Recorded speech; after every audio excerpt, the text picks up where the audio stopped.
Okay, guys. Well, while the January 6th committee is following up Thursday night's bombshells with a live hearing today, after the live hearings Thursday night, I thought I would just talk a little bit more about some of the strange behavior of one of the people that is most suspicious in all of this, which is Lauren Boebert. House member Lauren Boebert, former Explore Talent star, screamed at President Biden while he was giving his State of the Union. We can go on and on. Long police record, insanely long police record. She and her husband exposed himself. But this is before she married him, by the way, to young women at a bowling alley. And she chose to marry him after that, showing the kind of judgment we've come to expect from Lauren Boebert. She carried a gun in Washington, D.C. When she was not allowed to. She numerous times resisted arrest for traffic incidents, one time screaming and yelling at a police officer until she was arrested. She didn't even actually show up for her court appearances. So look, she has sort of a long history with the law. She's even cuffed once for disorderly conduct when dealing at a country music festival. Doesn't everybody show disorderly conduct at country music festivals? Hers stuck out near Grand Junction, Ohio. And then she tried to interfere with the arrest of minors for drinking. So she wanted minors to drink. Her husband's exposed himself to younger women, and she likes to fight with cops and yell at them and get herself arrested. If you all thought that was bad enough, let's get to the January 6th part. She led a tour ahead of January 6th, a couple days. Who was on that tour? We're going to find out more. Was the seditionists, the violent terrorists. She's friends with a whole bunch of them. She also tweeted out that Nancy Pelosi was taken out of the House chambers during the attack. Why would she share that information on Twitter? And the day before, or the day of, tweeted that this is going to be 1776. Gee, I don't know. What was she alluding to there?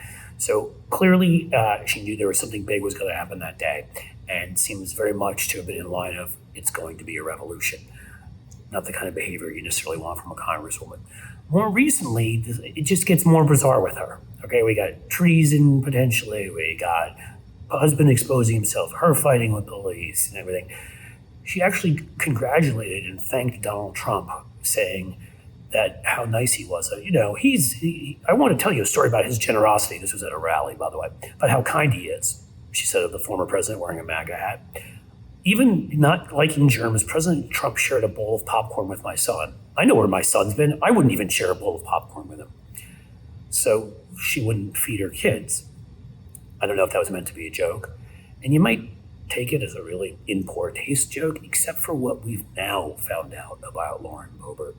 Not enough mainstream media outlets are reporting this. I've only seen the Daily Mail from the UK and the Daily Beast here, and maybe Radar Online. I don't know why there's a blackout over this.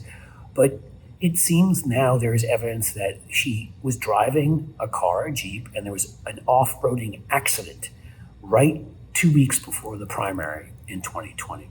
Now, what did Lauren Boebert do? Her son was in the car. Her dog was in the car. Her sister-in-law, who was in distress, I think, who slammed her chest. What would you do if you crashed a car off-roading in Utah and you thought your sister-in-law might be hurt, your son, possibly, your dog, which you should love if you're not a sociopath? You'd get out and run away. Yeah, that's what Lauren Boebert did. I mean, you wouldn't. She did. Worried that it would hurt her primary, Lauren Boebert, reportedly, according to the Daily Beast and other outlets, got out and ran away and left her frickin' son and dog there. Let me say that again. She crashed a car, had the wherewithal to get out, run away, and ditch her son and her dog.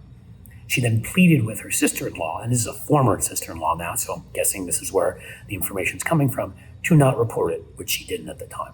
Her sister-in-law, who's in distress, who was hurt, crashed the car, hurt somebody. Her son and dog were in it. She ditched them there so that nobody would know, and she could win a primary and become a congresswoman. She's a sick woman. There's no reason to think that she wouldn't have been involved in the kinds of things that went on January 6th, that she can't even seem to feed her son and protect him from car crashes. She's awful, and hopefully we'll get to more during the January 6th committee hearings.